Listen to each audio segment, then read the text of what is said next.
Ce n'est plus moi qui vis, alléluia. C'est Christ qui vit en moi. Qui vit, qui vit, qui vit. C'est Christ qui vit en moi. Ce n'est plus moi qui vis, alléluia. C'est Christ qui vit en moi. Qui vit, il vit, il vit. C'est Christ qui vit en moi. Ce n'est plus moi qui vis, alléluia. C'est Christ qui vit en moi.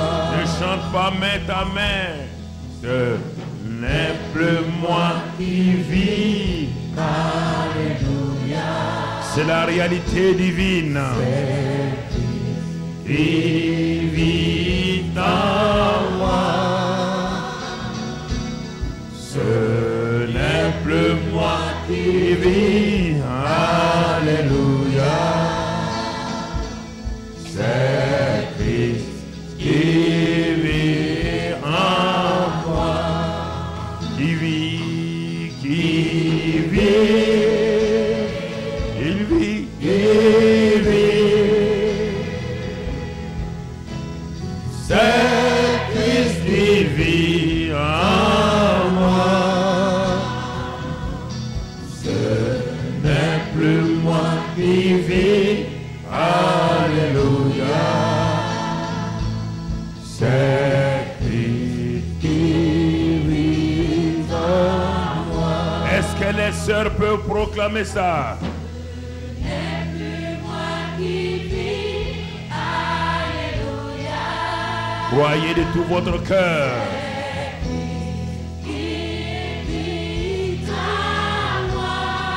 C'est ça la réalité chrétienne.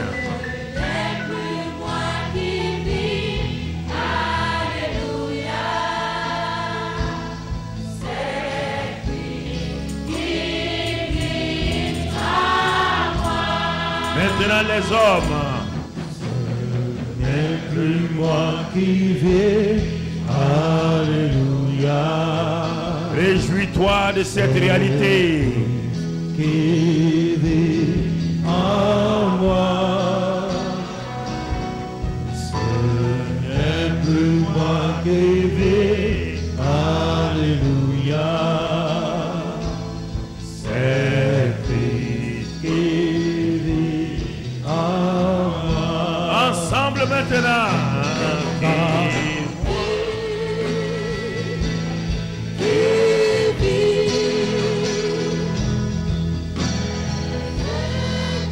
Qui vit en moi. Ce n'est plus moi qui vis, alléluia. C'est Christ qui vit en moi. En moi. En moi. En moi. Oh oui. C'est Christ qui vit en moi. Alléluia. Ce n'est plus moi qui vis. Alléluia. Quelle réalité. C'est Christ qui vit en moi. En moi. En moi. Christ qui vit en moi. Oh, ce n'est plus moi qui vis, alléluia.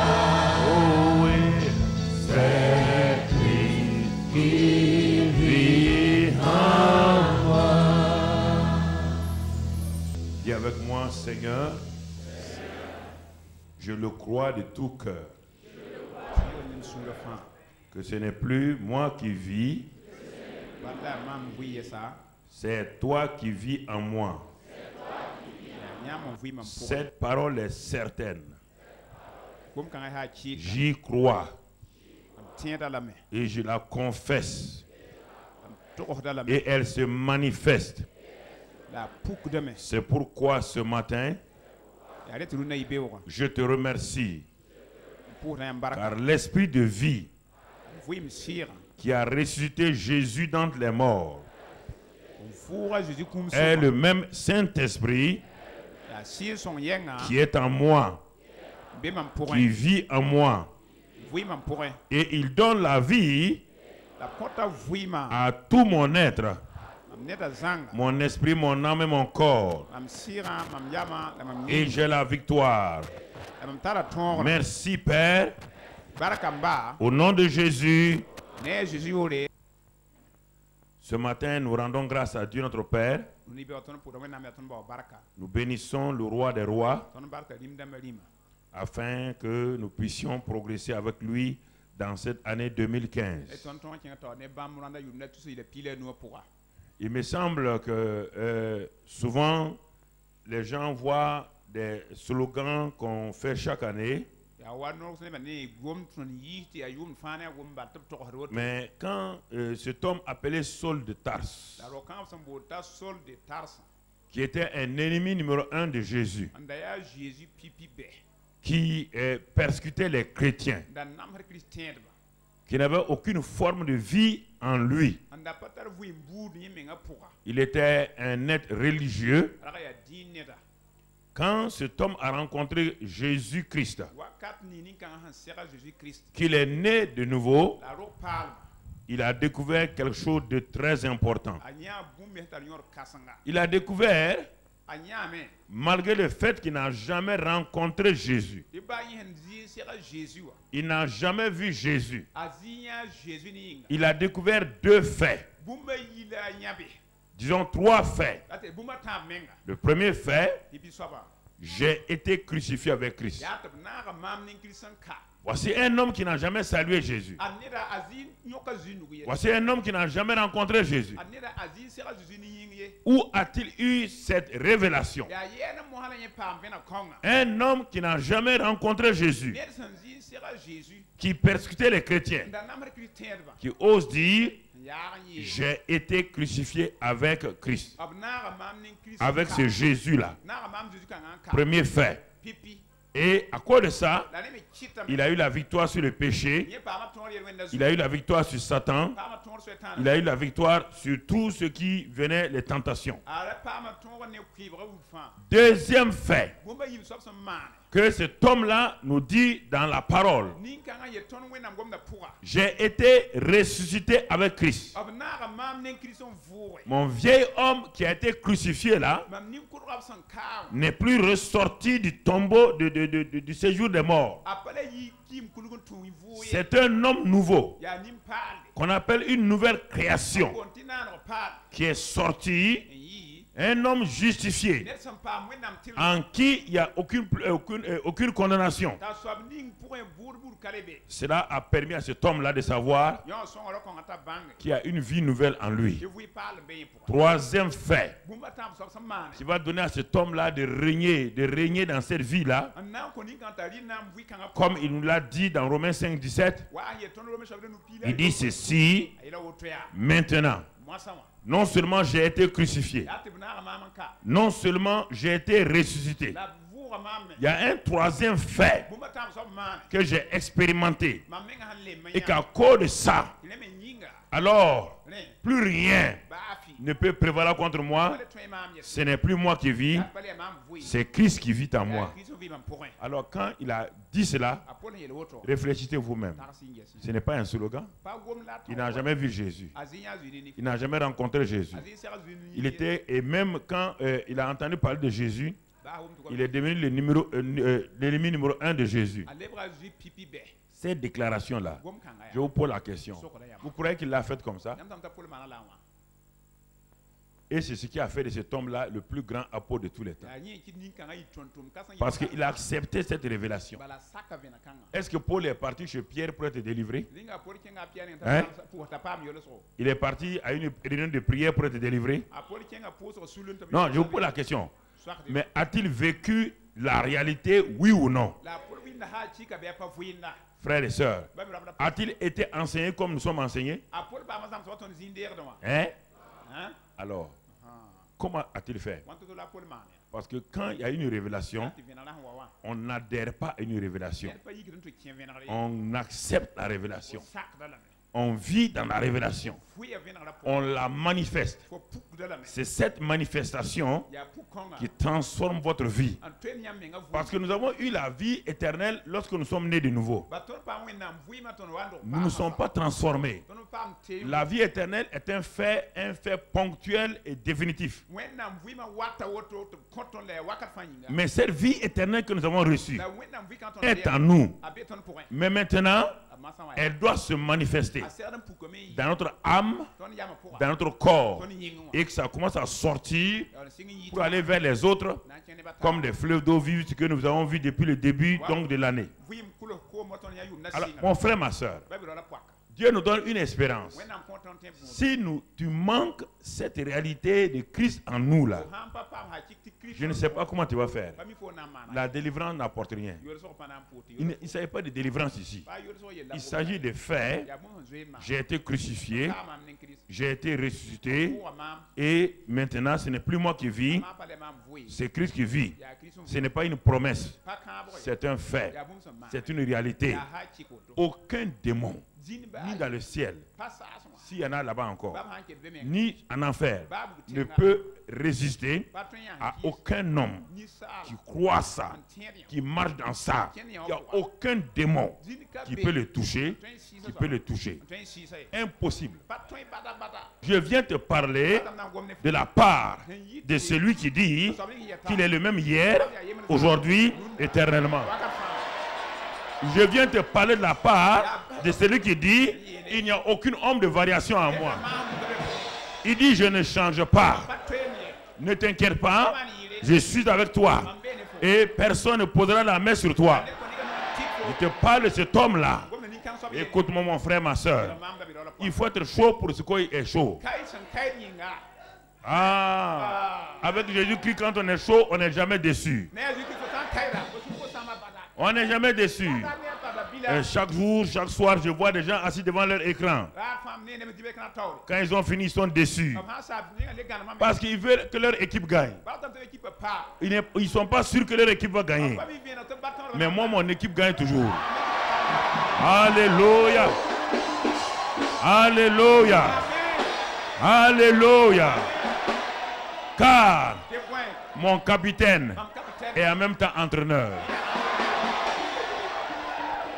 Car mon capitaine, qui est entraîneur, est le buteur. Alléluia. Alléluia. Alléluia. Merci Seigneur. Gloire à Dieu. Gloire à Dieu. Gloire à Dieu. Assois-toi, calme-toi d'abord. Ça, c'est l'entrée en matière. Mon frère, ma soeur, ce matin, nous voulons aller pas à pas. Et notre titre ce matin, le secret du ministère de Jésus. Nous allons apprendre quelque chose. Quand tu vas écouter attentivement, dis avec moi, Saint-Esprit, j'ouvre mon cœur. Donne-moi la révélation de la parole.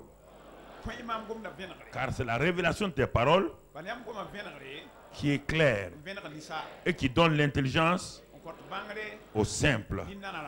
Je m'attends ce matin à ce que tu m'enseignes et que tu plantes en moi cette semence divine de la parole qui ne change pas. Amen. Alors, les secrets du ministère de Jésus. Jésus a été le premier témoin de Dieu sur la terre. Et il va nous montrer quel est réellement, qu'est-ce que c'est son secret. Et c'est pourquoi c'est le même apôtre Paul là. C'est lui qui a été habilité à nous révéler qui est Jésus. Là-haut, il était Dieu. Il est Dieu là-haut parfaitement. Mais quand l'ange Gabriel a été envoyé pour parler à Joseph, il a dit à Joseph, il dit, ta femme là, ta fiancée là, elle aura un enfant. Tu lui donneras le nom Jésus. C'est lui qui sauvera son peuple de ses péchés. Donc ça veut dire quoi? Ce Dieu qui est là-haut va porter un nom sur la terre. C'est le nom de Dieu incarné qui s'appelle Jésus. Au ciel, il n'y a pas de Jésus. Non, mon frère. Au ciel, il n'y a pas Jésus. Il y a Jéhovah là-bas.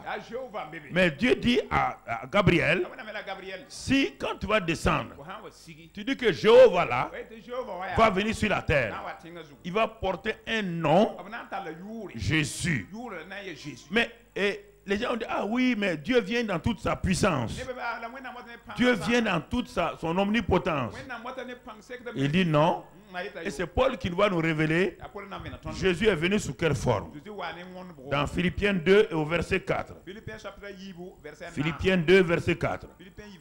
Et là, Paul dit que chacun de vous, au lieu de considérer ses propres intérêts, considère aussi ceux des autres. Ayez en vous les sentiments qui étaient en Jésus-Christ,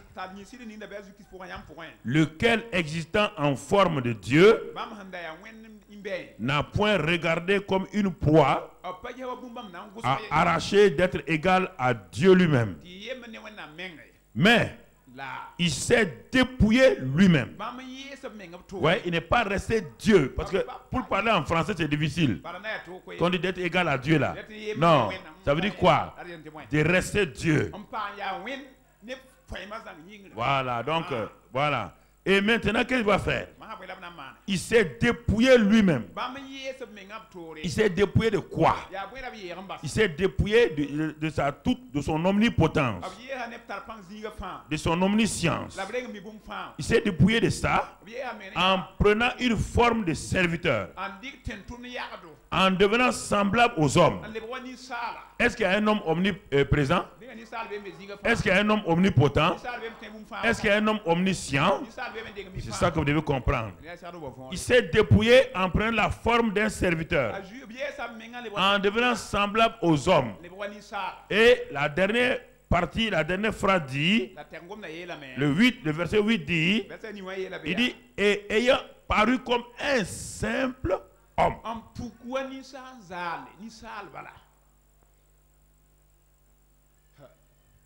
Tant que tu n'acceptes pas cette réalité-là, tu as des problèmes. On n'a pas dit un homme. C'est pourquoi le Saint-Esprit a dit de décrire simple homme. Simple homme. Limité. Limité. Qui devait manger pour vivre. Qui devait dormir pour se reposer. Qui devait boire. Tant que tu n'acceptes pas ça là, tu ne peux pas accepter que Dieu peut t'utiliser. À chaque fois, tu vas élever Jésus comme Dieu. Dans sa semence, il est Dieu parce que la semence n'est pas venue d'un être humain appelé Joseph.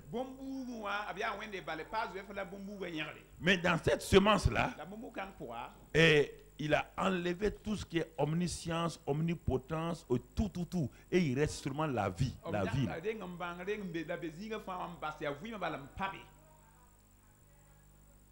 Il reste ça simplement. Et deuxièmement, comme il est esprit, maintenant il faut que, pour vivre sur la terre, il faut une forme humaine. C'est pourquoi Dieu va passer par une jeune fille à qui il va emprunter donc la chair.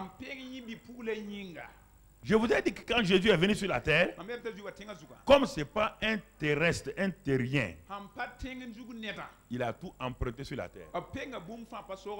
Il a emprunté le sein de la fiancée de quelqu'un d'autre.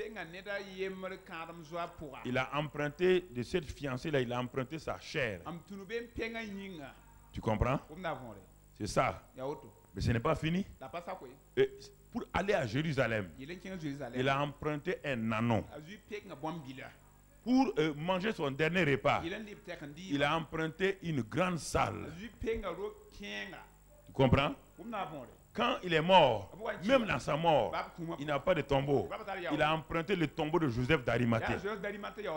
Regarde, c'est pour te montrer qu'il était un simple homme, limité. Et c'est ça, quand tu acceptes cette réalité. Parce que dans la Bible, quand on dit vérité, vérité veut dire réalité. Réalité. Donc, mon frère, ma soeur, c'est cet homme dont on parle ici. C'est cet homme-là dont on parle. Il dit il est devenu un simple homme. Un simple homme. C'est pourquoi il avait 2 pieds. Tu l'avais avec 3 pieds. Tu l'avais avec 2 têtes. Pourquoi vous mystifiez Jésus? Pourquoi vous voulez le mystifier? Pourquoi vous voulez l'élever, lui donner autre chose que ce que Dieu a dit qu'il est? Il avait faim, non? On dit il lui faim, il est parti pour chercher à manger, oui ou non?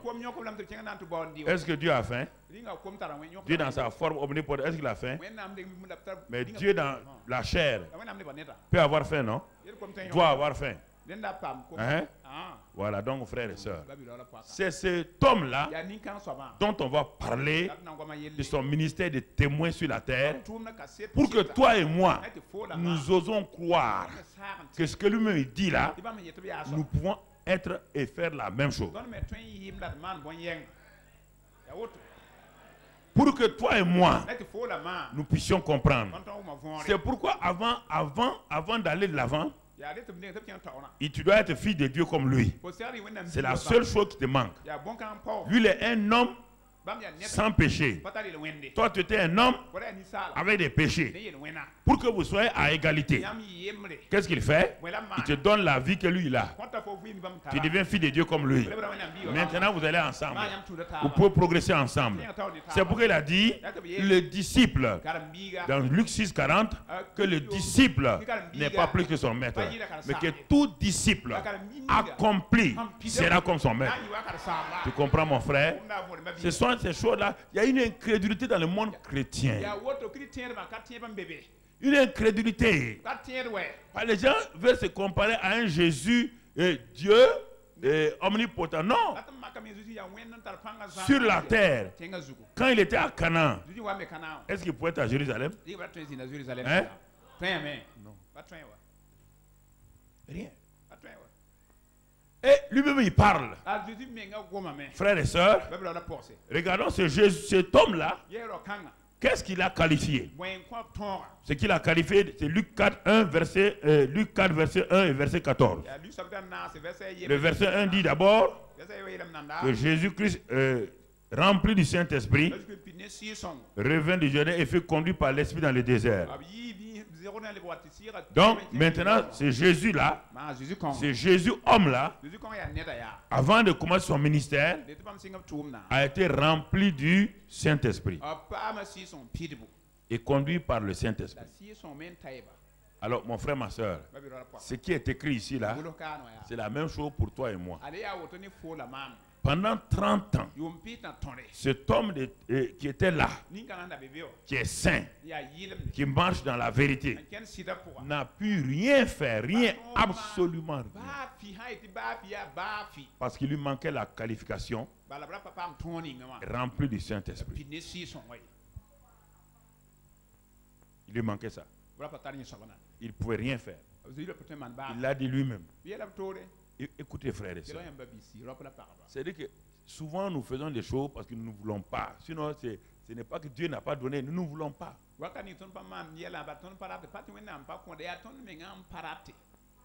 Donc, tu le vois 30 ans. Comme n'importe quel apprenti charpentier. Comme n'importe quel travailleur dans le pays. Il transportait la caisse à outils de Papa Joseph. Il montait sur les toits des gens. Il mettait les toits des gens. Il n'avait aucune puissance. Il allait à la synagogue comme toi, tu vas dans ta religion. Il rentre à la synagogue. Les fous sont assis.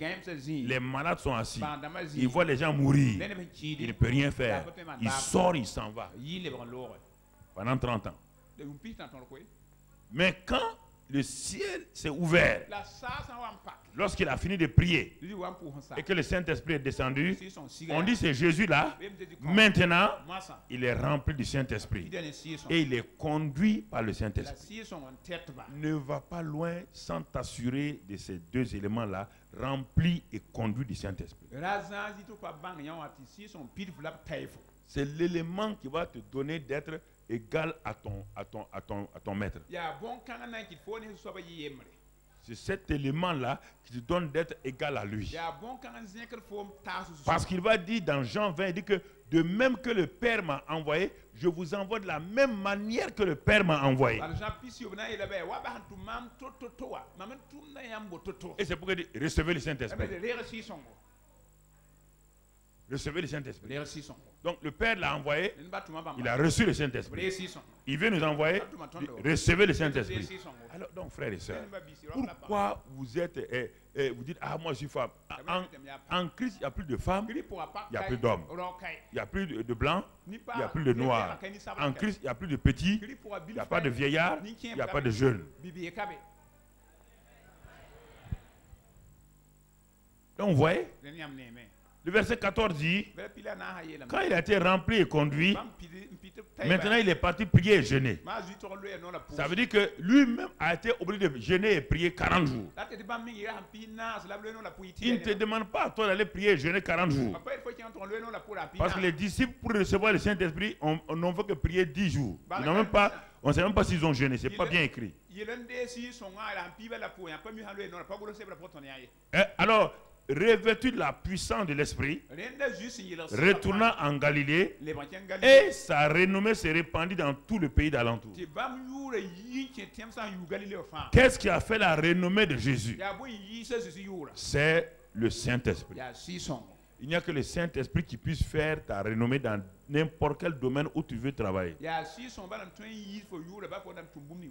Et écoute-moi, cette année 2015 là, il faut t'attacher à chaque enseignement, mais ne pars pas mettre l'enseignement de côté et revenir le dimanche prochain, ça ne te servira à rien.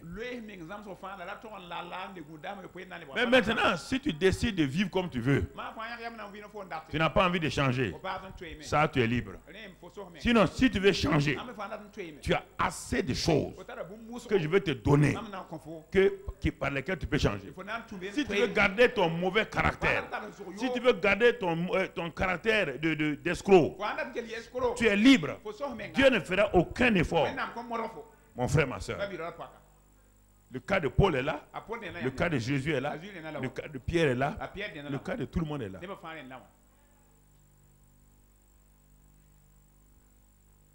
Il n'y a pas d'autre argument. Quand le Saint-Esprit vient à nous, il nous rend saints. Parce que son nom l'indique, non? Alors mon frère, quand tu prends une bouteille d'eau, tu mets du sirop là-dedans. L'eau là devient quoi? On l'appelle l'eau encore? Il a la nature de quoi? Surtout le sirop grenadine. L'eau là était incolore. Une odeur. Hein? Et tu prends le sirop grenadine.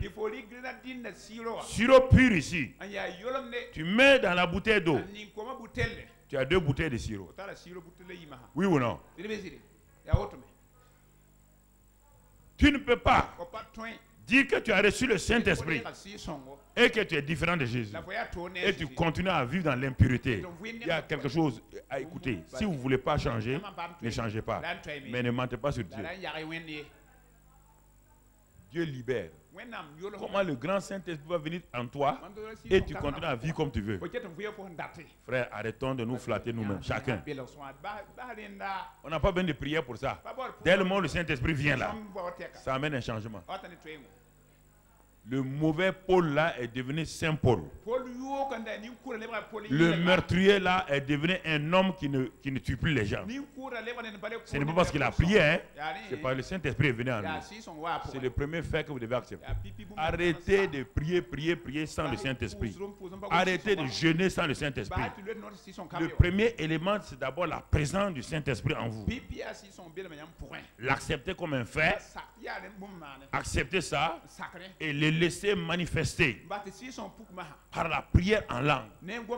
Par la prière en langue. Par la prière en langue. Il commence à se manifester. Il commence à se manifester. Il commence à se manifester.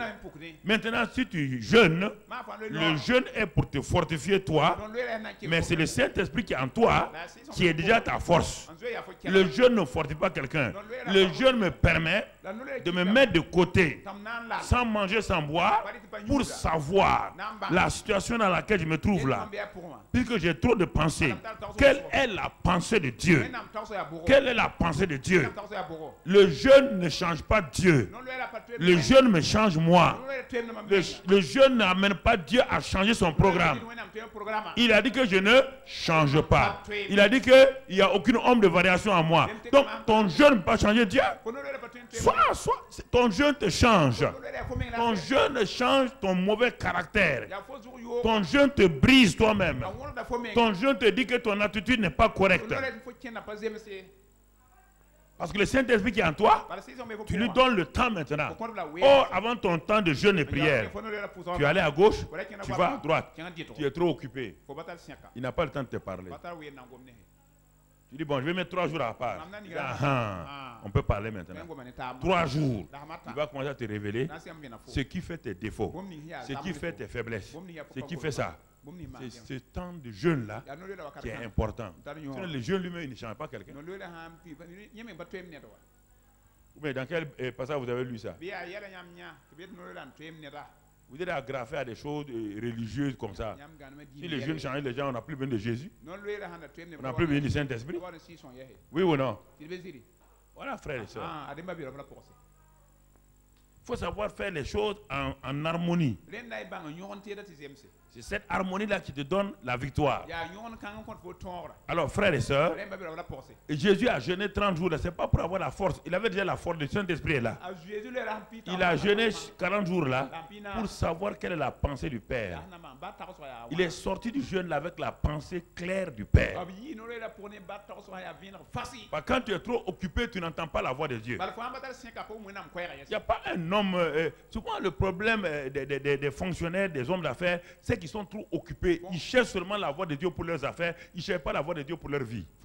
Donc Dieu leur donne des affaires, mais leur vie n'est pas changée. Leur vie et leurs affaires sont indirectement proportionnelles. Ils réussissent en affaires médiocres dans la vie personnelle. Ils n'ont pas le temps d'aller écouter Dieu. Ils n'ont pas le temps de prendre 3 jours. Ils sont prêts à prendre 3 jours pour aller aux Bahamas. Ils sont prêts à prendre 45 jours pour aller dans quelle île? Pour aller satisfaire les yeux. Ils ne peuvent pas prendre 2 ou 3 jours, rester dans la présence de Dieu pour dire Dieu, ma vie ne va pas. Je fais des scandales. Je vais changer. Je me mets devant toi. Et le Saint-Esprit va mettre le doigt sur leur vie. On dit, mon ami, c'est ici là qu'il y a ton problème. Tu es désobéissant ici. Tu es rebelle ici. Est-ce que tu veux changer? Il va te changer. Voici la réalité. Voici la réalité, frère et sœur. Tout le monde veut entendre le Saint-Esprit pour ma promotion. Tout le monde veut l'entendre pour mon travail. Tout le monde veut l'entendre le marché que je vais avoir. Il est triste. Il dit, ah bon, c'est ça. C'est ça seulement. Donc, la vie que tu mènes là, ce n'est pas une vie qui me plaît. L'odeur est nauséabonde. Tu ne veux pas changer ça? Non, non, non, je ne veux pas changer ça. Dis-moi combien de milliards je vais avoir. Saint-Esprit, ce marché, je vais l'avoir. Saint-Esprit, est-ce que je vais être promu directeur général? Saint-Esprit, est-ce que je serai chef de service? Saint-Esprit, et j'aurai tel mari, j'aurai telle femme. Il dit, je vais te donner tout. Mais ta vie. Et ta vie. Et ta vie.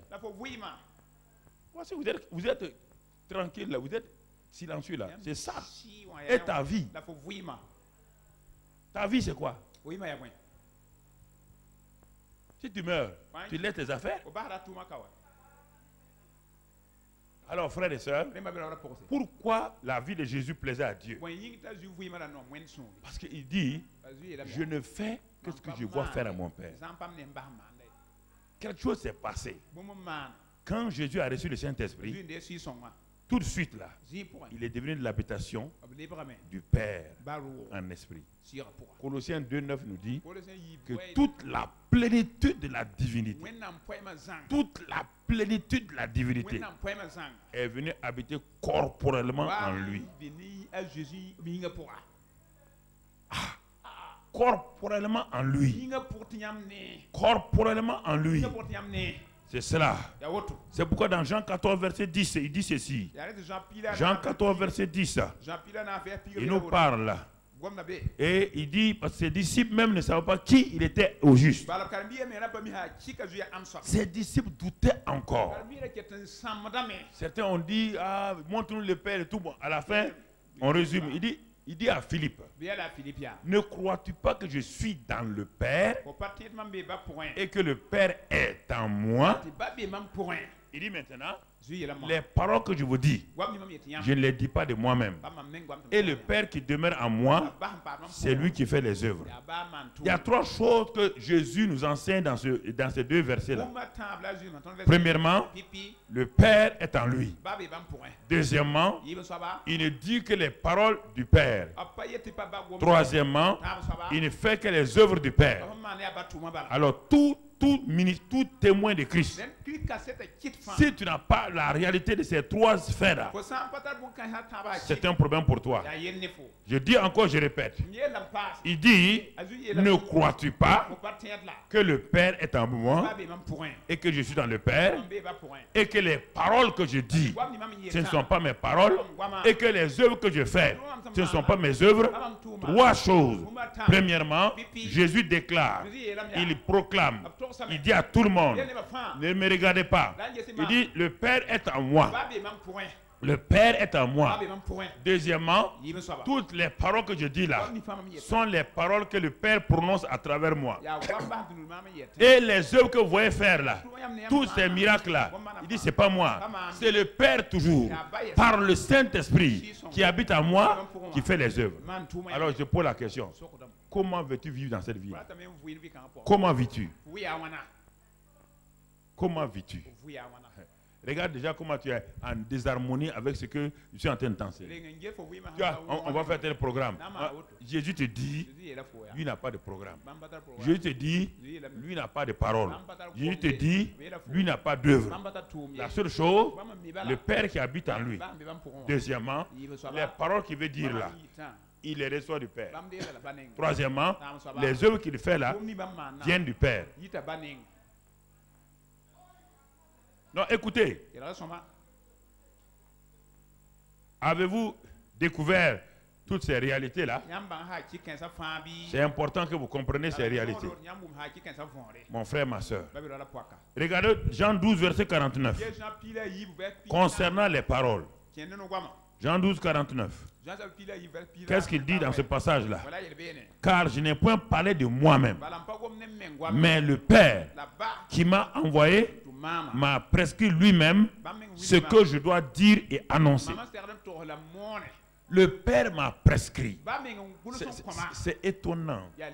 Ah, mais on pensait que Jésus disait ce qu'il voulait, qu'il faisait ce qu'il voulait. Jésus dit non, vous ne comprenez pas. Je ne suis pas descendu pour faire dans Jean 6, 63, 33, mais je suis descendu pour faire la volonté de mon Père.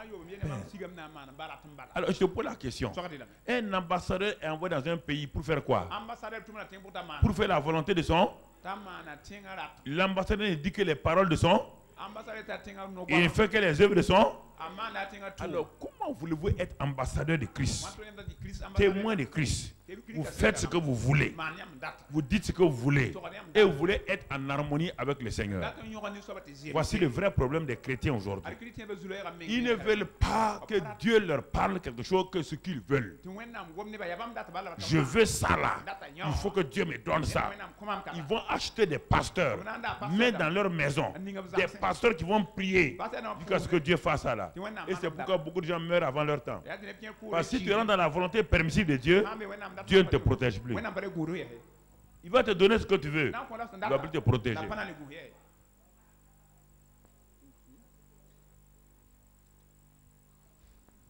Dieu a dit, je suis un roi.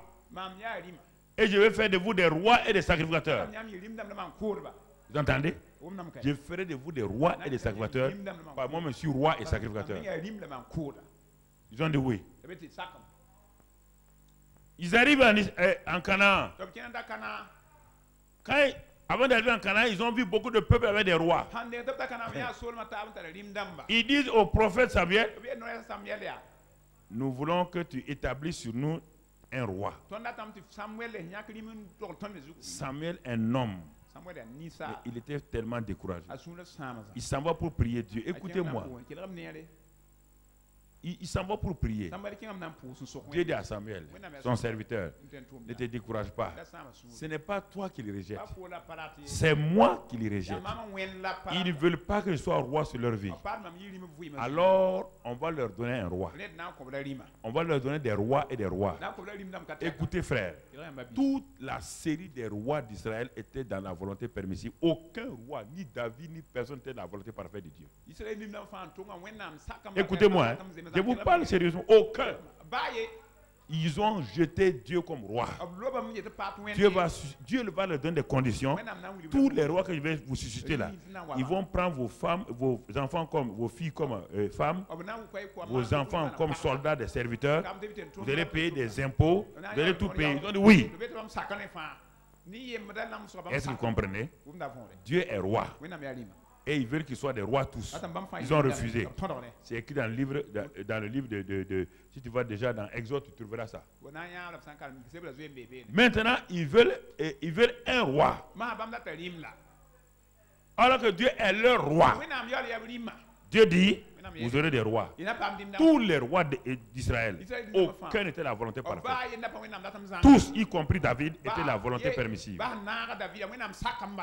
Aucun. Vous entendez? Dieu leur a donné pour nous enseigner quelque chose. C'est pourquoi c'est fini. Dieu a mis fin à la série noire des rois. Il est revenu lui comme le roi des rois encore. Il est revenu pour refaire ce qu'il veut. Jésus, le roi des rois, et toujours nous, quoi? Des rois et des sacrificateurs. Il l'a dit à Pierre, il l'a dit dans Apocalypse 1, Jean 1, 5 et dans Apocalypse 5. Dieu ne renonce pas. Si vous interrompez le programme de Dieu, il va l'interrompre.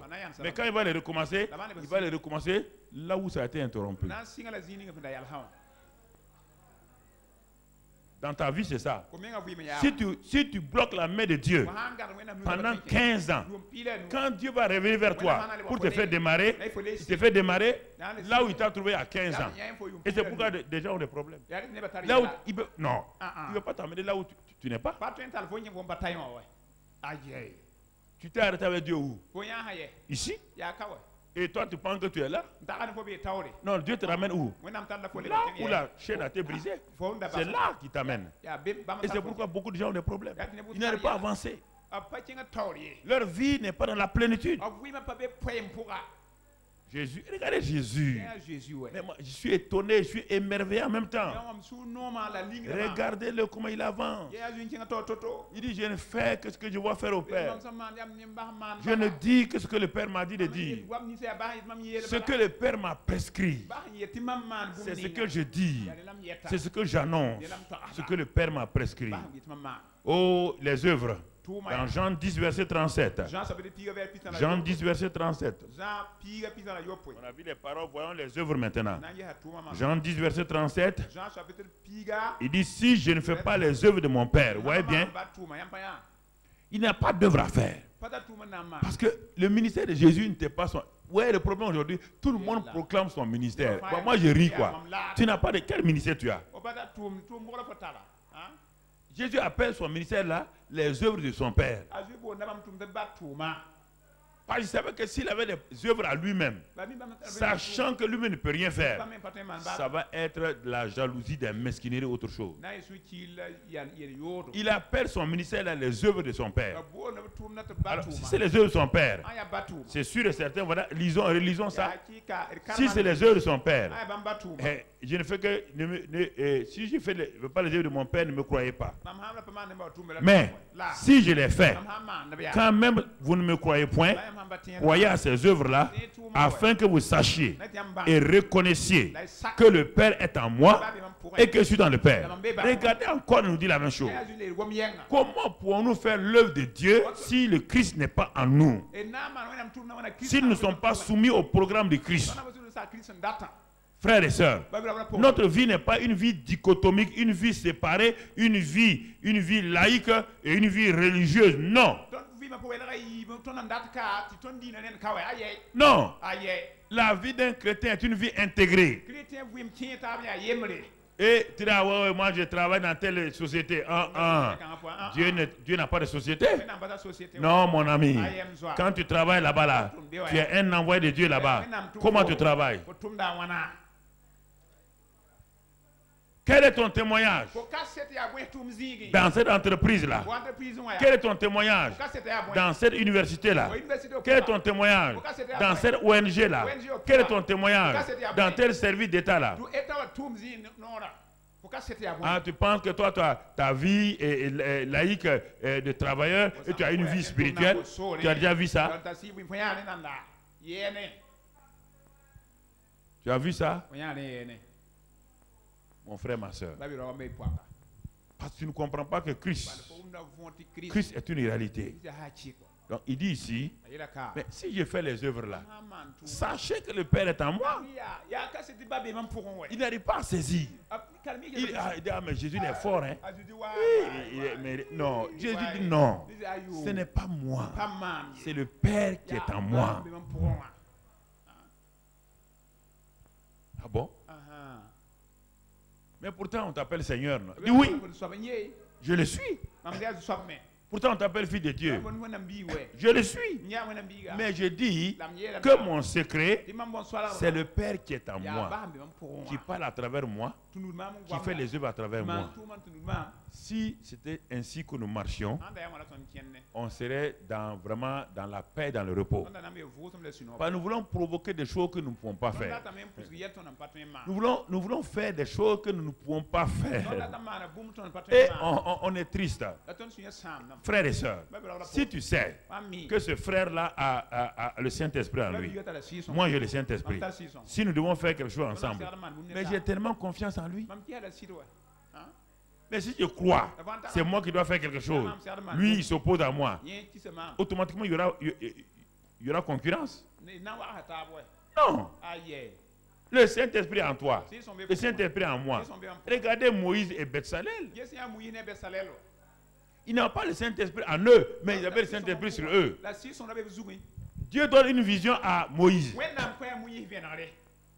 Quand il parlait là, il n'y avait personne. Il était seul. Dans la présence de Dieu, 40 jours. Dieu lui révèle tous les secrets. Mais Dieu sait que Moïse, il n'est pas inventeur. Il n'est pas décorateur même. Il ne sait même pas mettre les rideaux. Dieu est au courant de ça. Frères et sœurs, ne croyez pas que vous pouvez tout faire. Il faut être insensé pour croire que vous pouvez tout faire. Je ne le crois même pas un temps soit peu. Je ne crois même pas que je peux tout faire. Je ne crois même pas que je peux faire le 10e. J'ai vu mon Seigneur qui avait besoin de 12 disciples. J'ai vu mon Seigneur qui était suivi par des femmes qui avaient de l'argent, qui mettaient leur argent à la disposition de mon Seigneur.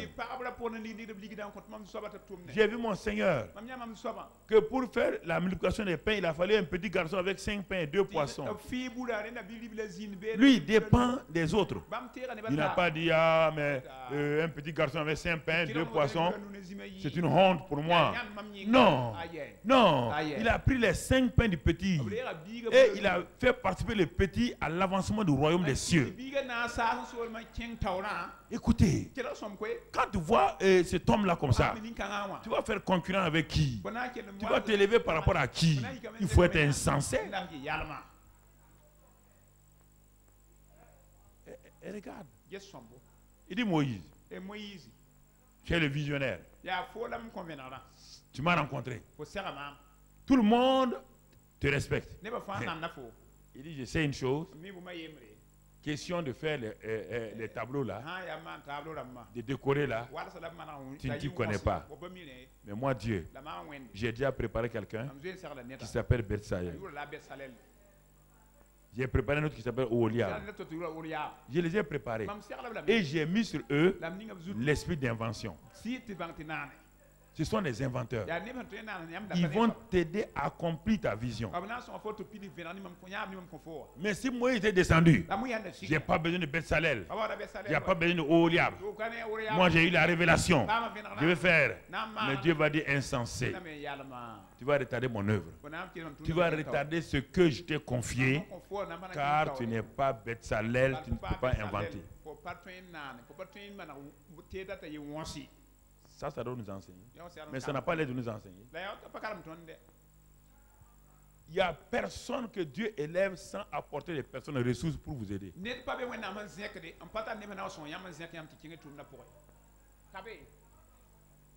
Tout.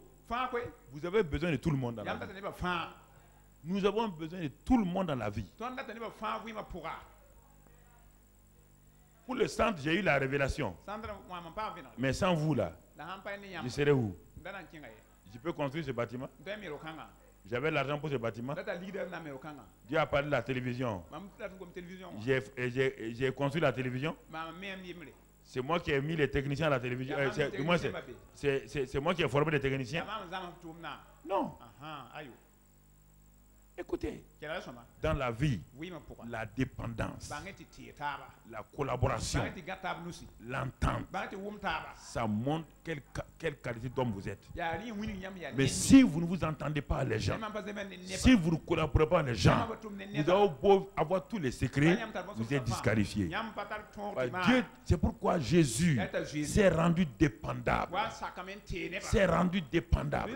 Et le grand Dieu là, il ne peut rien faire.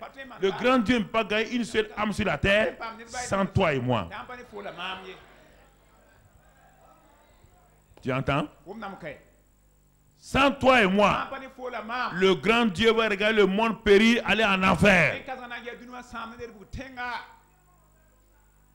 Il a besoin de ma collaboration. Il a besoin de mon partenariat. Ça, c'est important que vous compreniez. Et c'est ça la vie de Jésus. C'est ça qui nous révèle. C'est ça qu'il me montre.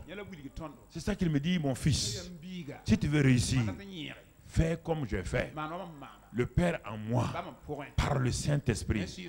C'est ça. Alors, ce Père en lui là, puisqu'on est toute l'année, on est sur ça, Christ en moi. Mais je prends d'abord ce mois-là, Christ en nous, c'est ce premier aspect que je prends pour que nous puissions comprendre. Alors, regardons maintenant ce Jésus-là, puisqu'il a déclaré que le Père est en lui, c'est le Père qui parle. On va voir la dynamique, on va mettre ça en dynamique. On a vu la statique, on va maintenant dynamiser le message.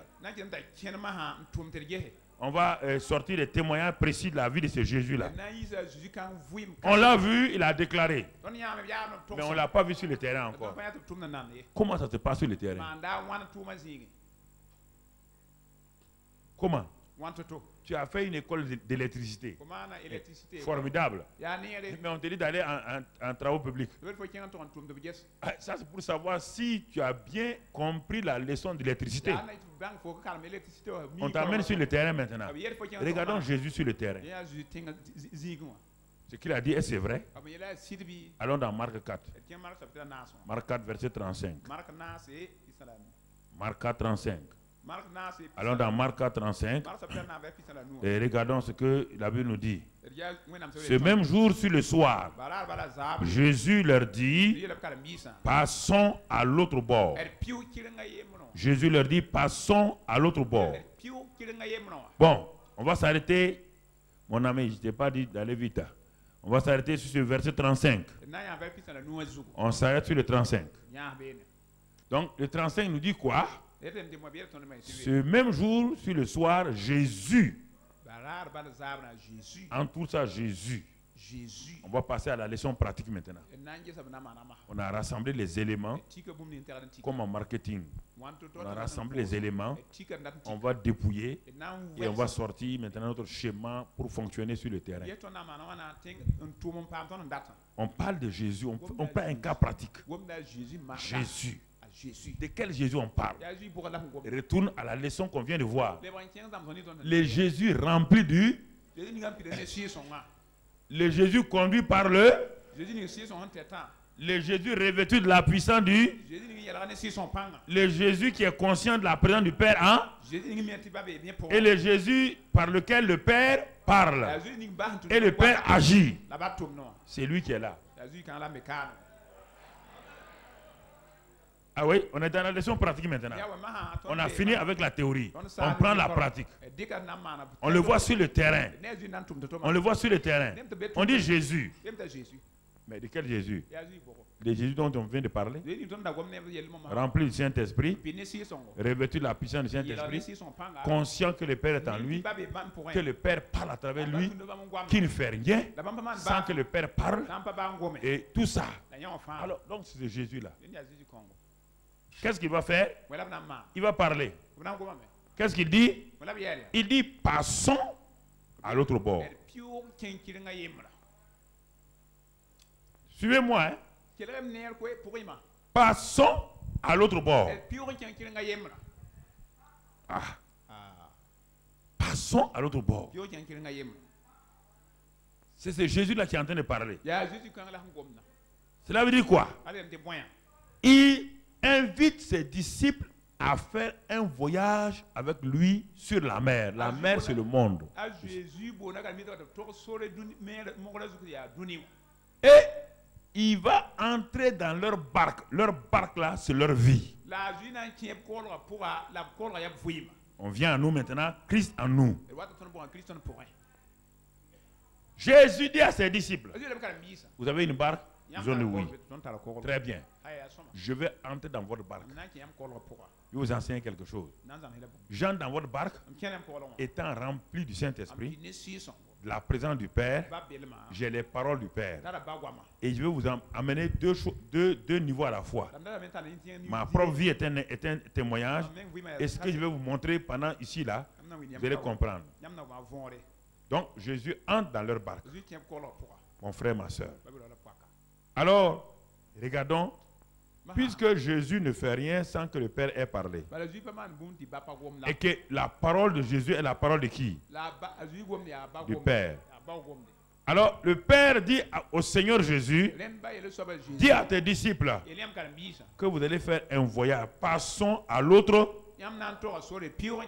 Alors, en même temps, parallèlement, il est en train de nous parler ce matin.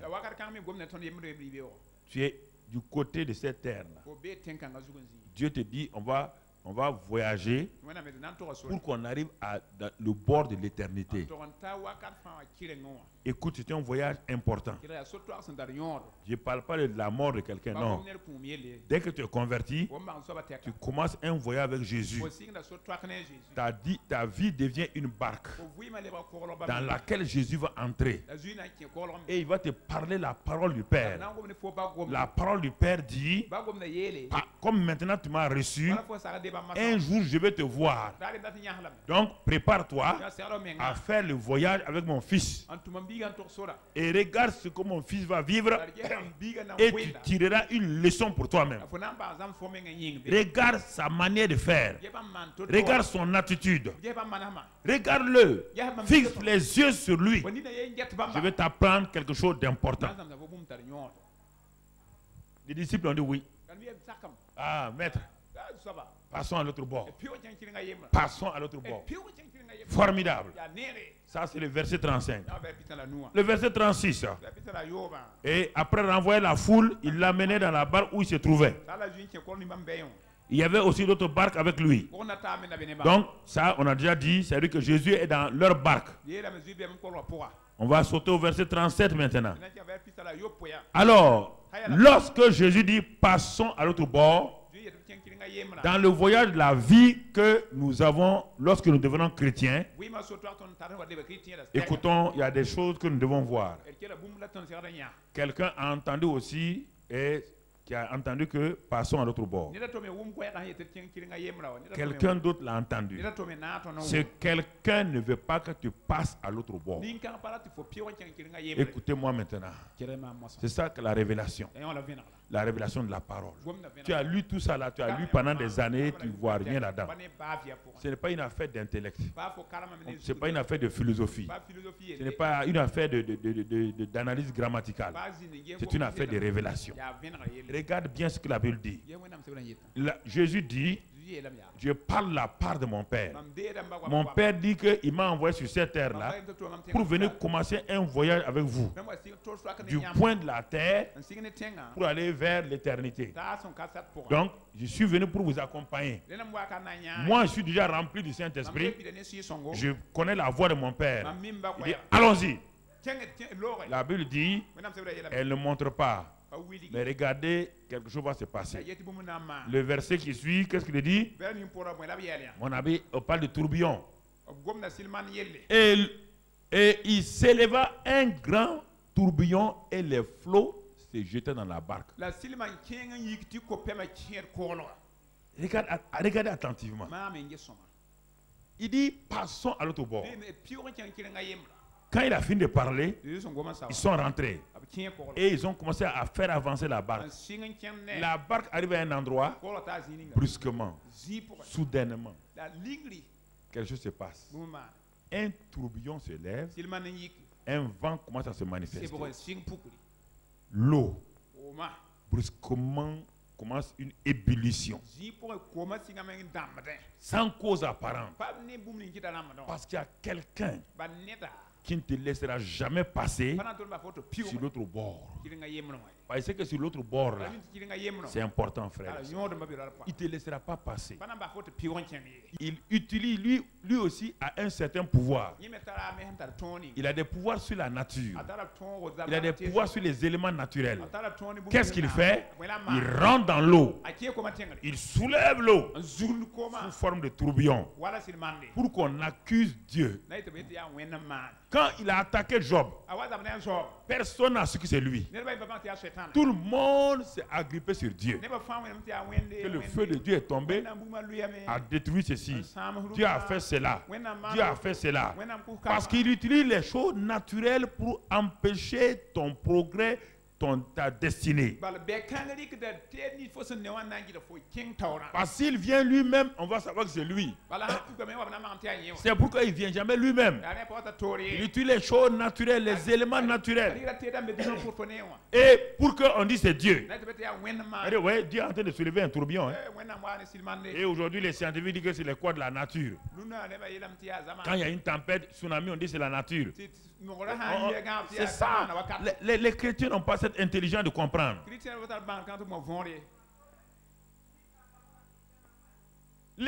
Les tempêtes ont commencé à sévir sur Job. Qui était derrière? Toi, tu lis maintenant, mais qui était derrière? Qui était derrière tout ça là? Est-ce que Job le savait? Sa femme le savait? Sa femme a dit de maudire qui? Donc, Dieu qui est à l'auteur de ça? Selon sa femme, qui est en train de nous faire ça? Dieu n'est pas bon. Oui, c'est ça qu'il convainc les gens. On dit, ah, mais pourquoi telle personne est morte, il a servi Dieu, il est mort, tout le monde se plaint, mais pourquoi Dieu fait ça là? Pourquoi Dieu me fait ça? Misérable, Dieu te fait ça, toi, misérable, Dieu va faire toi à toi, même moi je ne te fais pas ça. Tu accuses Dieu forcément là. Dieu te fait quoi? Si Dieu veut t'enlever, Dieu est parti. Pourquoi tu es orgueilleux comme ça? Que Dieu me fait ça. Moi j'ai servi Dieu 10 ans, j'ai servi Dieu 15 ans. Et tes péchés là, tu les as avoués. Ce sont tes péchés peut-être parfois qui ont fait que Dieu et Satan t'a attaqué.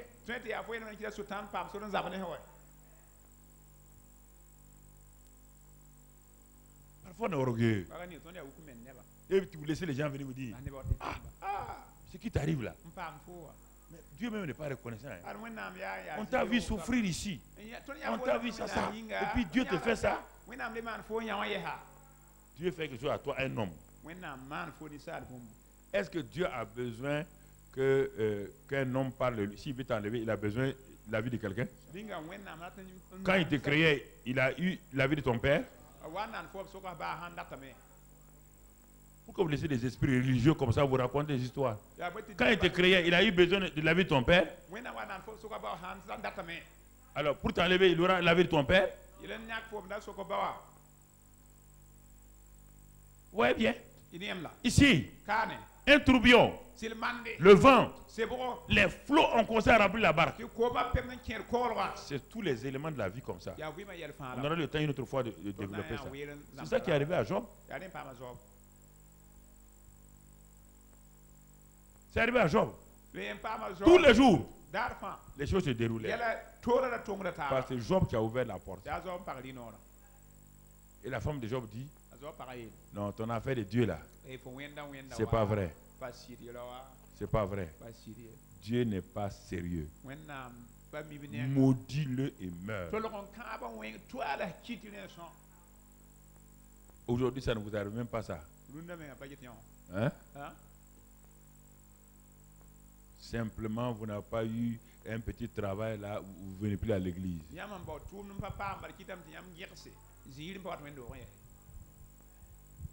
Vous créez des problèmes vous-même et vous en voulez à Dieu. Mon frère, si Dieu veut te promouvoir, tu crois qu'il va t'enlever comme ça, te mettre quelque part? Il faut qu'il arrête d'abord ton travail là avant de te promouvoir. Et c'est ça que vous n'aimez pas. Vous n'aimez pas ça. Un jeune homme a couru vers un pasteur et dit, hey, pasteur, il faut prier pour moi. Je veux être un pourvoyeur du ministère. Là. Pasteur, je veux construire une grande église pour toi. Je vais faire ça pour toi, je vais faire ça. Voici, prie pour moi, prie pour moi. Le pasteur a prié.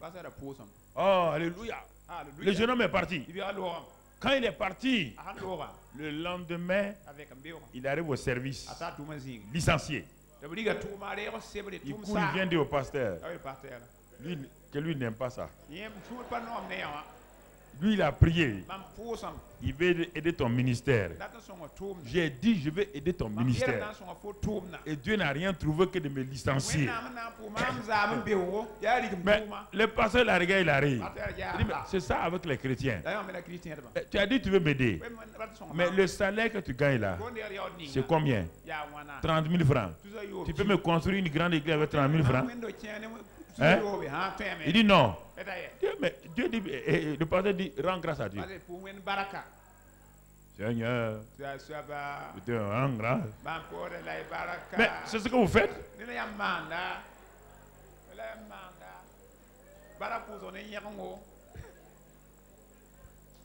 Mais c'est ça. Maintenant que il a été licencié, il était en train de chercher un travail. Et quelques jours encore, Dieu lui a donné un nouveau travail où le salaire a été presque 5 fois. Il dit, ah, donc l'affaire du pasteur là, ça marche. Hein. Au bout de 2 ans, le petit était multimillionnaire. Alors le pasteur l'a appelé et dit, tu vois, c'est comme ça que vous ne comprenez pas. Quand vous priez, Il faut que Dieu arrête ce que vous faites là pour créer une nouvelle chose. Mais vous ne voulez pas ce temps d'arrêt là. Je dis, là où tu es là, ce qu'on t'a arrêté là, c'est pour ta promotion. Mais toi, tu ne crois pas ça, tu crois qu'on est contre toi. Mais c'est normal. Si on doit te promouvoir, il faut qu'on arrête l'ancien travail. C'est ça, mon frère. Il ne faut pas avoir peur. Donc, Satan a levé le tourbillon. Mais Jésus est dans la barque, oui ou non? Il est dans la barque avec qui? Jésus est dans ta barque, oui ou non? Tu es en train de traverser la mer du monde là, oui ou non? Tu as des tourbillons, oui ou non? Tu as des tempêtes, oui ou non? Mais pourquoi tu ne restes pas tranquille? Jésus a déjà dit quoi? Qu'est-ce que Jésus a dit? Quand il a dit ça, qui a parlé à travers lui? Et Dieu veille sur ça pour ce qu'il dit. Est-ce que ça peut s'arrêter?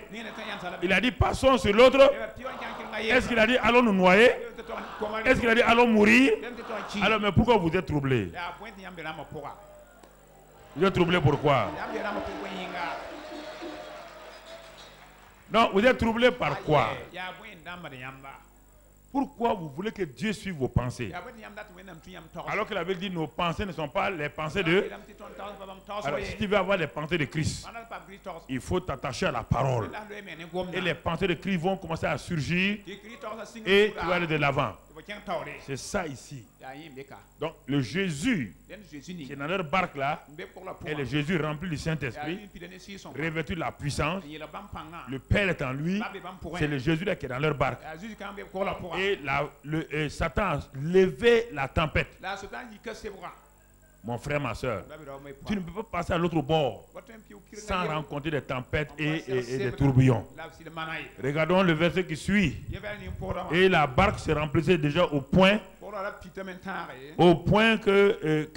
elle se remplissait déjà. Mon frère, quelle est l'attitude? Regardons l'attitude de Jésus. Regardons l'attitude de Jésus, verset 38. Et lui, il dormait. Lui, Jésus. Pourquoi Jésus dormait?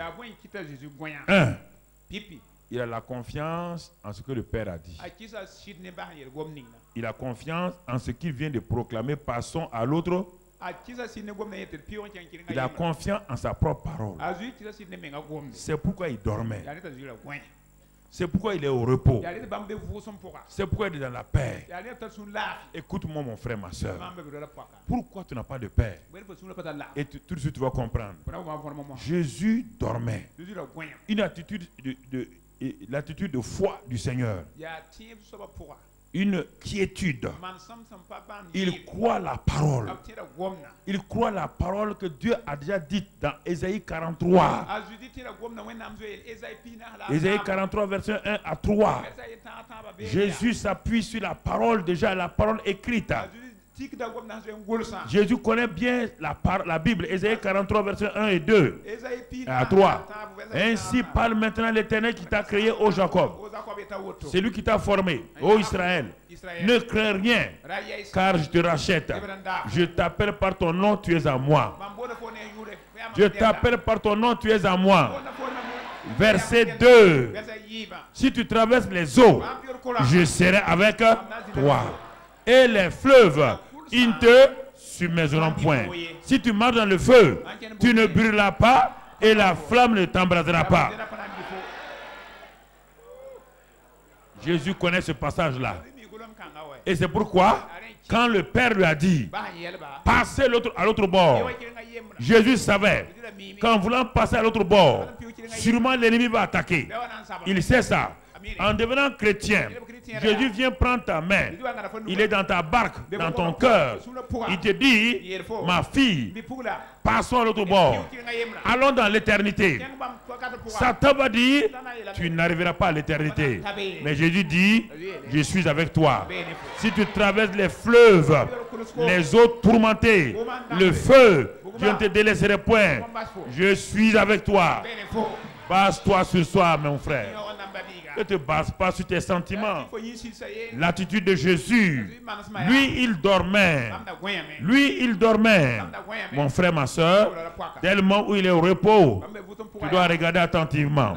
Si Jésus est au repos, tu dois avoir une attitude de repos. Mais l'attitude des disciples, la peur, l'inquiétude, l'incrédulité les a saisis. C'est terrible. Jésus est dans leur barque. Jésus est dans ta barque. Ta vie. Mais pourquoi tu es rempli de peur, d'inquiétude? Pourquoi? Tu vas voir textuellement comme ses disciples. Puisque tu es disciple de Jésus, nous sommes disciples de Jésus. Voici les premiers disciples de Jésus. Il est dans leur barque, leur vie. Il est là physiquement. L'homme qui a tout pouvoir est là. Mais la peur, les inquiétudes et l'incrédulité les a saisis. Pourquoi, mon frère? Pourquoi, ma soeur? Ils ont oublié les paroles que le Père a donné à Jésus de prononcer. Ils ont oublié la parole qui dit passons à l'autre bord. La plupart du temps, quand vous avez des problèmes, vous oubliez toute la parole de Dieu. Votre cerveau devient vide. C'est ça qui vous crée la peur. C'est ça qui vous crée la peur. Dès que l'ennemi attaque, dès qu'on vous dit, ah, tu as telle maladie, tout de suite là, tout devient blanc en vous. Il y a un vide en vous. Et automatiquement, la nature ayant horreur du vide, Satan remplit ce vide-là par la peur. Parce que vous n'avez pas développé la parole pratiquement en vous. Vous venez écouter la parole à l'église. Mais ça, ce n'est pas suffisant. À l'église, là, moi, je vous communique la parole. Mais dans vos situations, dans vos tourbillons, vous devez vous rappeler cette parole-là. Donc, mon frère, ma soeur, ils ont eu peur. Ils ont oublié la parole. Deuxièmement, frère, ils ont oublié quoi? Et leurs yeux étaient fixés sur les situations et non pas sur Jésus. Jésus est le chef et le consommateur de notre foi. Dans Hébreux 12, il est dit, fixez vos regards sur lui. L'auteur de votre foi est le consommateur de votre foi. C'est extraordinaire. Jésus est là avec eux. Il est en train de dormir. Une attitude de paix, de repos. Il détourne leurs yeux de Jésus. Il donne dos à Jésus. Et il regarde les tempêtes, les tourbillons. Vous voulez qu'ils aient la foi comment? Au lieu d'avoir les yeux fixés sur le consommateur de la foi, l'auteur, ils ont donné dos à l'auteur de la foi. Regarde ta situation. Pourquoi tu es troublé? Pourquoi depuis des années tu luttes? Pourquoi tu n'avances pas? Pourquoi tu ne regardes jamais l'auteur et le consommateur de la foi en pleine tempête? C'est lui qui était là. C'est Jésus là. Il est le Fils, en qui se trouve le Père et le Saint-Esprit. Toute la plénitude de la divinité. Le créateur des eaux et des eaux. Le créateur de tout était dans la barque. Dans leur barque. C'est lui qui contrôle tout dans leur barque. C'est lui qui saisit tout dans leur barque. Mais il donne dos à celui qui contrôle les choses et il regarde aux choses naturelles. La plupart du temps, c'est ça, mon frère, ma soeur. Ah, mais ça n'ira pas. On va nous attaquer ici. On va nous faire ceci. On a dit que les sorciers sont ici. On a dit que les ennemis sont là. C'est ça qui a créé la peur. La peur. Leurs yeux étaient fixés sur la tempête. Leurs yeux regardaient les flots. Et comme ce sont des spécialistes de la pêche, ils connaissent le danger des tempêtes. Et c'est ça souvent avec nous. Nous sommes trop intelligents pour croire la parole de Dieu. Nous sommes des analystes. Nous sommes des experts. Quand il y a quelque chose, on veut tout commenter dans le naturel. On veut tout monter dans le naturel. On veut tout analyser dans le naturel. Et c'est ça qui nous crée des problèmes. On dit, oh, mais, bon, on va aller voir tel frère là, il est spécialiste en quaqualogie. Et il nous raconte toute une histoire qui ne tient pas debout. Qui ne tient pas debout. Et on sort de sa présence avec la peur. On sort de sa présence avec encore le doute.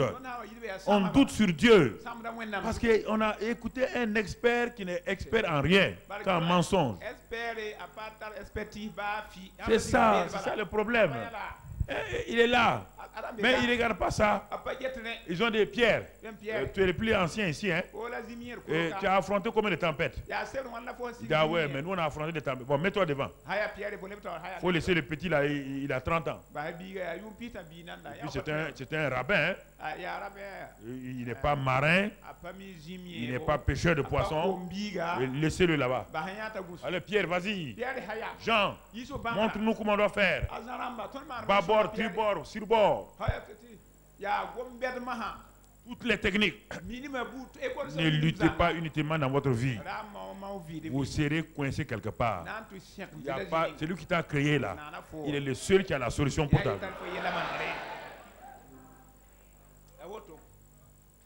Ils ont tout fini. Quand les hommes ont tout fini, ils accusent Dieu. Ils ont tout fait, ça ne marche pas. Au lieu de reconnaître, ils s'en vont en vitesse. Hé, toi là, réveille-toi. On est en train de mourir. Et tu ne t'inquiètes pas?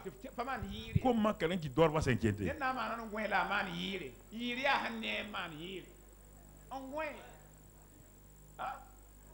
S'il dort, c'est qu'il n'est pas inquiet. Vous devez faire quoi? Vous devez vous asseoir autour de lui. S'il dort, nous aussi on s'assoit. Si lui ne va pas mourir, si lui n'est pas en danger, nous ne sommes pas en danger. Il n'a pas dit je passerai sur l'autre bord. Il a dit passons.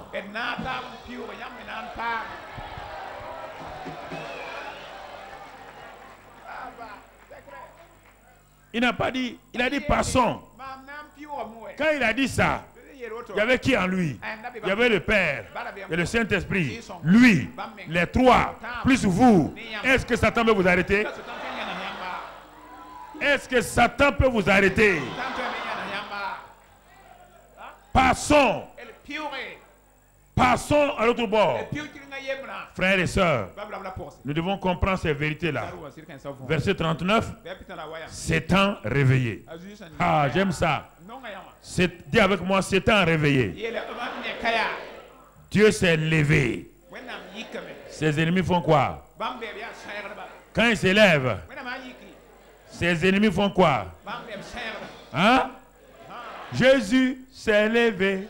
Satan, le roi des rois, Satan est. Alléluia. Le Christ se lève dans ta vie et toute tempête se calme au nom de Jésus. En cette année 2015, le Christ se lève et tout vent contraire dans ta vie cesse maintenant au nom de Christ Jésus. Cette année 2015, Christ a décidé de se lever. Et alors, tout feu allumé contre toi, dans ta famille, dans ton travail, s'éteint maintenant au nom de Christ Jésus. Christ se lève et tout tourbillon de maladie se disperse maintenant au nom de Christ Jésus. Mon frère, ma soeur, Christ se lève dans ta vie. Il a assez dormi. Il a vu tes tempêtes. Christ se lève, il voit tes ennemis. En cette année 2015, il se lève et tes ennemis tournent le dos au nom de Jésus-Christ. Cette année 2015, oh Christ voit partout les flots sataniques remplis ta barque. Toutes les injustices, tous les problèmes familiaux, il voit tout cela. Et il se lève et il parle à tes flots et les flots se calment au nom de Christ Jésus. Cette année, mon frère, ma soeur, le Seigneur va faire calmer toutes choses si tu le reconnais au nom de Jésus. Si tu le célèbres au nom de Christ Jésus, alors il va t'élever comme jamais t'a élevé. Il va te glorifier comme il n'a jamais glorifié. Parce que Christ en toi, l'espérance de la... Christ en toi, l'espérance de la... Et cette gloire est pour toi si tu élèves le Christ. Ce matin, la croix, c'est là, mon frère. Croix, c'est là, ma soeur. Le Seigneur est avec toi. Au nom de Christ Jésus. Amen. Assois-toi. Puis il leur dit, pourquoi avez-vous peur? Comment n'avez-vous point de foi? Ils furent saisis d'une grande frayeur et se dirent les uns aux autres, quel est donc celui-ci à qui obéissent même le vent et la mer? Ah, vous êtes avec lui? Vous dites, ah, Jésus, vous l'appelez maître et vous dites, qui est celui-ci? C'est ça, frère. Donc on peut être avec Jésus longtemps. On peut être avec lui. Et brusquement, une révélation vient. Il dit, ah bon? Mais pourtant, ils sont avec lui. Ils sont avec lui à longtemps. Quel est le secret? Qui est celui-ci là? Il connaît son nom. On n'a pas dit quel est son nom. Hein? Non, écoutez. Toi, tu appelles Jésus, Jésus.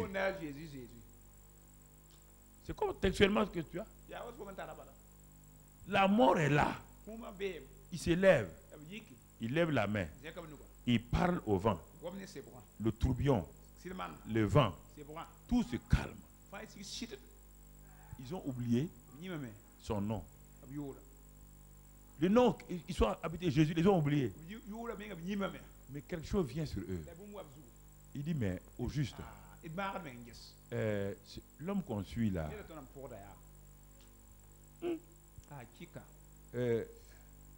ce n'est pas un génie qui s'est transformé qui est venu là.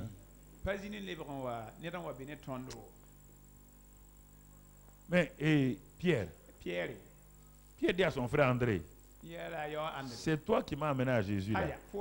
Est-ce que tu t'es bien renseigné? Mais qui est celui-ci? Écoutez, ça veut dire ils l'ont suivi sans comprendre. Ils n'ont jamais accepté quand il parlait de lui.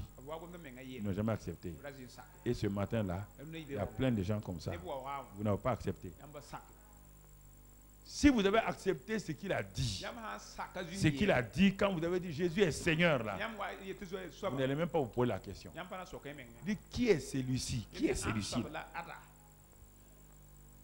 Vous suivez quelqu'un, vous voyagez avec lui, vous dormez avec lui, vous mangez avec lui, il vous a envoyé faire le ministère et vous arrêtez. Qui est celui-ci? Ça veut dire qu'il vous manquait la révélation. Beaucoup de gens disent qu'ils servent Dieu. Ils ne le connaissent pas. Ils n'en ont pas la révélation. Et c'est ce qui fait qu'ils continuent à marcher comme ils veulent. Ils font ce qu'ils veulent. Ils ne l'ont jamais rencontré. Ils ne savent pas qui il est. Ils n'ont pas vu Jésus. Ils n'ont pas vu le Saint-Esprit, du moins, opérer dans un être limité. C'est pourquoi ils l'ont appelé maître, ils l'ont appelé Seigneur, ils l'ont appelé Rabbi. Mais maintenant, les mêmes gens qui lui ont donné tous les noms disent, qui est celui-ci à qui même le vent obéit? Qui est celui-ci là?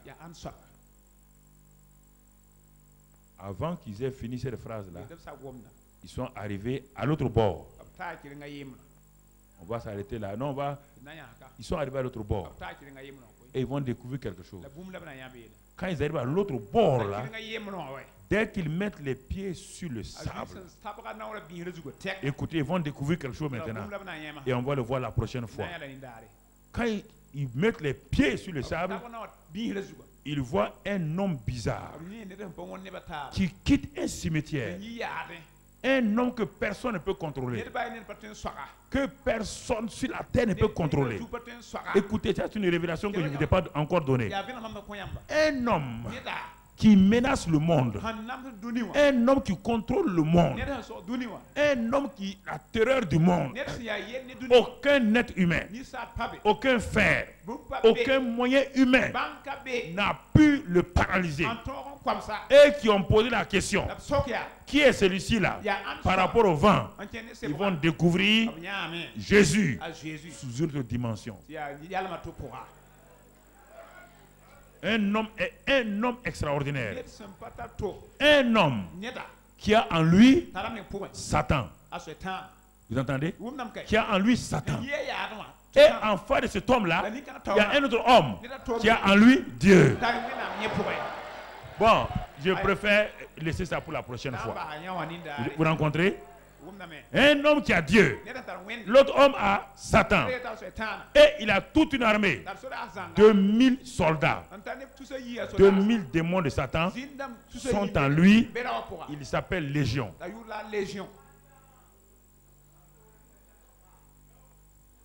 Un homme qui dévaste la région. Tout le monde a peur de lui. C'est cet homme-là qu'on appelle Légion. Je vais vous donner la révélation plus tard. Vous ne pouvez pas comprendre ça maintenant. Pose tes mains sur tes entrailles, ton ventre. Crois cela, mon frère. Actuellement, toi qui as les yeux fermés et qui as posé tes mains sur tes entrailles, sur ton ventre, réalise ce matin qu'il y a des fleuves de puissance, les fleuves surnaturels qui sont emprisonnés en toi, qui attendent d'être libérés pour aller vers le monde. Que le monde soit délivré, que le monde soit guéri. Et le Seigneur te dit, mon enfant, mais pourquoi emprisonnes-tu mes flots divins? Pourquoi veux-tu utiliser ces flots pour arroser tes jardins alors que le monde a besoin d'être arrosé, d'être béni? Ces flots ne t'appartiennent pas. C'est le puits qui t'appartient. Ça, c'est pour ta consommation locale. Mais les fleuves, les flots là ne t'appartiennent pas. Pourquoi es-tu si égoïste? Ne veux-tu pas donner aux autres ce que j'ai mis en toi? Pourquoi laisses-tu la peur, l'inquiétude, l'incrédulité t'empêcher que les flots divins, les flots surnaturels jaillissent de toi pour aller vers les autres? Alors veux-tu prendre ce matin la décision de laisser ces flots qui bouillonnent en toi depuis le moment où tu m'as connu et qui veulent sortir? C'est pourquoi tu es si insatisfait, insatisfaite. C'est pourquoi tu n'as pas la paix. Parce que tout est tourné sur toi-même. Et tu penses que ces flots-là vont pas te suffire si tu laisses couler. Ces flots sont liés à la source divine. Ne peuvent jamais finir. Ils sont suffisants pour toi, pour ta famille et pour le monde entier. Alors prends la décision ce matin de laisser ces flots divins couler de toi. Qu'à partir de maintenant, sois prêt à abreuver, à arroser les autres des flots que je t'ai donnés, des flots d'amour, des flots de pardon, des flots de paix et de joie, des flots de réconciliation, mais des flots matériels, financiers, des flots à tout point de vue. Si tu es prêt pour ça, alors dis cela: Seigneur, ce matin, comme Jésus, qui allait de lieu en lieu, faisant du bien, guérissant les gens, libérant les gens, apportant des fleuves d'eau vive aux hommes. Je veux être un canal divin pour arroser, pour que les fleuves d'eau vive jaillissent de moi pour ceux qui sont autour de moi, dans mon service, dans mes universités et collèges, dans mon travail, dans mon quartier. Seigneur, ces fleuves sont déjà en moi. Ils sont déjà installés. Mais c'est la peur, l'angoisse, l'incrédulité qui me laisse couler ces fleuves. Car je ne veux pas prendre de risques. Je voulais la tranquillité, la quiétude. Mais je me suis aperçu que quoi que je fasse, Satan soulèvera les flots. Il amènera des vents. Alors je préfère laisser ces flots couler pour repousser Satan. Car je suis sur cette terre-là comme un témoin de ta gloire. Christ en moi, l'espérance de la gloire. Merci Seigneur. Au nom de Jésus. Amen. Amen.